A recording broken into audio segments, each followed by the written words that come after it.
کا بہت شکریہ سر میں اس بجٹ کی مخالفت میں بولنے کے لیے کھڑا ہوں اور اس بات کو ذہن نشین کرنی چاہیے کہ سر کہ پچھلے 25 سال میں سے 15 سال بی جے پی اور این ڈی اے اقتدار پر ہے اور یہی بنیادی وجہ ہے کہ آج ایک گریجویٹ بے روزگار ہے، کسان خودکشی کر رہے ہیں، ایم ایس ایم ای بند ہو رہے ہیں اور چین سے بغیر امپورٹ کرے ہمارے دیش کا نظام نہیں چل سکتا۔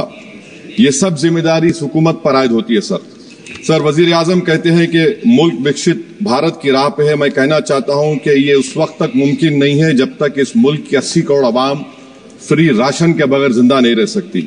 وکشت بھارت اس وقت تک ممکن نہیں ہے سر جب ہمارے دیش کی لڑکیاں نیوٹریشن اور تعلیمی مواقع ان کو بچوں کی طرح نہیں مل جاتے۔ سر وکشت بھارت اس وقت تک ممکن نہیں ہے جب ہمارے ملک کے بچوں کو جو پڑھنا نہیں آتا، پراپر سینٹنس نہیں لکھ سکتے۔ سر وکشت بھارت اس وقت تک ممکن نہیں ہے جب اس دیش کی بہت بڑی آبادی غریب ہے، ایبجیکٹ پاورٹی میں ہے۔ وکشت بھارت اس وقت تک ممکن نہیں ہے سر جب دیش کی 15% مسلمانوں کو تعلیم سے، روزگار سے، سیاست، انتظامیہ اور گورننس سے مذہبی تعصب کی بنیاد پر خارج کر دیا جاتا ہے۔ سر 2014 سے ریئل ویجز میں گراوٹ آئی ہے یا اسٹیگنیشن ہوا ہے، ہر سال 1.3% کی کمی ہوئے، یعنی ہر سال وطن عزیز کے شہری غریب ہوتے ہیں اور برسر اقتدار کی جماعت کی دولت میں اضافہ ہوتا ہے۔ 750 انہوں نے اپنے نئے پارٹی آفس پورے دیش میں کھولے ہیں اور ایک غریب کو پی ایم اے وائی میں بغیر رشوت کرپشن کے گھر نہیں ملتا۔ سر تنخواہوں میں کمی، گراوٹ سے سب سے زیادہ نقصان مسلمان، دلت اور آدیواسی کو ہے کیونکہ ان میں سب سے زیادہ غریب ہیں۔ سر مودی حکومت نے ان تینوں طبقوں کے خلاف اعلان جنگ کر دیا۔ کیا من کی بات سے ایک اوسط گھرانے کو کھانا ملتا ہے؟ سر وزیر اعظم نے حالیہ عوام کو، جنتا کو مشورہ دیا کہ کھانے کے تیل میں کمی کرنے سے جسم کا وزن کم ہوتا ہے۔ سر مگر اس حکومت کے موٹاپے کا اندازہ لگائیے کہ 2014 اور 22 سے مودی حکومت نے ایڈورٹائزمنٹ کے اوپر 3260 کروڑ روپے خرچہ کیے، تو معلوم ہوا کہ دیش کے پردھان منتری مودی جی ایک ایگزام واریر بھی ہیں اور ایک ڈائٹ کوچ بھی ہیں۔ سر کھانے کے تیل کا ہول سیل پرائز انڈیکس 2014 میں 104 تھا، 2022 میں 182 ہوا، 2024 میں 145 ہوتا ہے۔ یہ پالیسی حکومت کس کے لیے بناتی ہے؟ غریبوں کے لیے نہیں بناتی، ہم جانتے ہیں۔ سر 80% بھارت کی آبادی مائکرو نیوٹرینٹ ڈیفیشنسی ہے، سفر کرتی ہے۔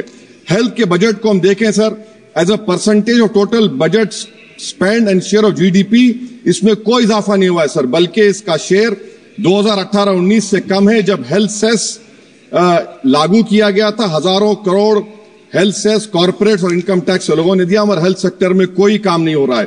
سر تعلیم پہ آ جائیے، اکنامک سروے جو ریسنٹلی لے ہوا ہے اس ہاؤس میں، جس میں ڈیٹا یہ بتاتا ہے کہ اسکول ریٹینشن کلاس 1 to 10 63.8 اور ہائر سیکنڈری میں کلاس 1 to 12 45.6۔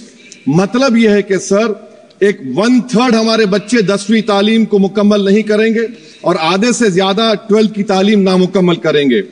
لگتا ہے کہ دیش کے پردھان منتری ان کو ایگزام واریر بنانے کا جو نعرہ لگاتے ہیں، وہ نہیں چاہتے کہ نوجوان تعلیم یافتہ بنے، بلکہ صرف چاہتے ہیں کہ غریب اور مایوس نوجوان ان کی جلسوں جن سبھاؤں میں شرکت کریں، ان کے لیے زندہ باد کے نعرے لگائیں اور خود کی زندگی اور مستقبل کو مردہ کر دیں۔ سر سچائی یہ ہے کہ ہمارے نوجوانوں کا ایک بہت بڑا طبقہ بیسک میتھمیٹکس پڑھ نہیں سکتا اور اپنی مادری زبان میں ایک جملہ نہیں لکھ سکتا۔ سر جو سوتیلا تعصب رویہ اقلیتوں کے ساتھ حکومت کر رہی ہے، اس کی مثال یہ ہے کہ وزارت اقلیتی بہبود کا بجٹ پچھلے سال سے کم ہو گیا ہے۔ سر میں اگزامپل دے رہا ہوں آپ کو، جو pre matric, post matric, M A N F, free coaching, interest subsidy education loan ہے، ایلوکیشن فار ایجوکیشن امپاورمنٹ میں زبردست کمی آئی ہے۔ سر پچھلے سال 1575 کروڑ تھا سر، اس سال 678 کروڑ کر دیا گیا ہے سر سینٹرل سیکٹر کی جو سکیمز ہیں جس میں education, empowerment, skill development, P M Vikas ہے، 2024 میں 2120 کروڑ میں سے صرف 770 خرچہ کیے گئے سر۔ 2025-26 میں اس کو 1237 کروڑ کر دیا گیا۔ سر یہ سرکار اقلیتوں کو اور خاص طور سے مسلمانوں کو مکمل نظر انداز کر دی گئی ہے۔ پری میٹرک اسکالرشپ سر پچھلے سال 326 کروڑ میں سے 90 کروڑ روپے خرچہ کیے گئے۔ پوسٹ میٹرک میں اس سال 65% کمی کر دی گئی، صرف 413 کروڑ۔